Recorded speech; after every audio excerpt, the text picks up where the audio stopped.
बौखलाहट का शिकार ट्रंप इंतजामिया ने ओहदेदार ने यमन जंग का प्लान गलती से सहाफ़ी से शेयर कर दिया।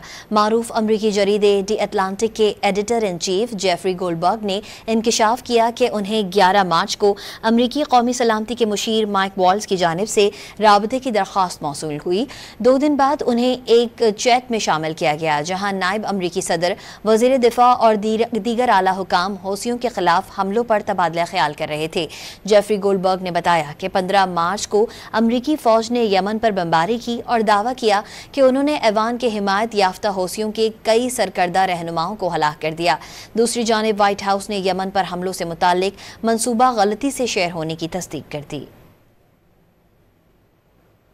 बौखलाहट का शिकार ट्रंप इंतजामिया ने ओहदेदार ने यमन जंग का प्लान गलती से सहाफ़ी से शेयर कर दिया।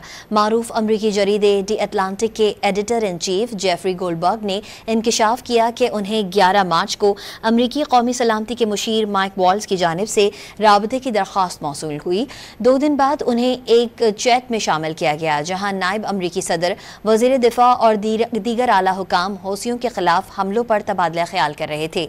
जेफरी गोल्डबर्ग ने बताया कि 15 मार्च को अमरीकी फौज ने यमन पर बमबारी की और दावा किया कि उन्होंने ऐवान के हिमायत याफ्ता हौसियों के कई सरकर्दा रहनुमाओं को हलाक कर दिया। दूसरी जानिब व्हाइट हाउस ने यमन पर हमलों से मुताल्लिक मंसूबा गलती से शेयर होने की तस्दीक कर दी।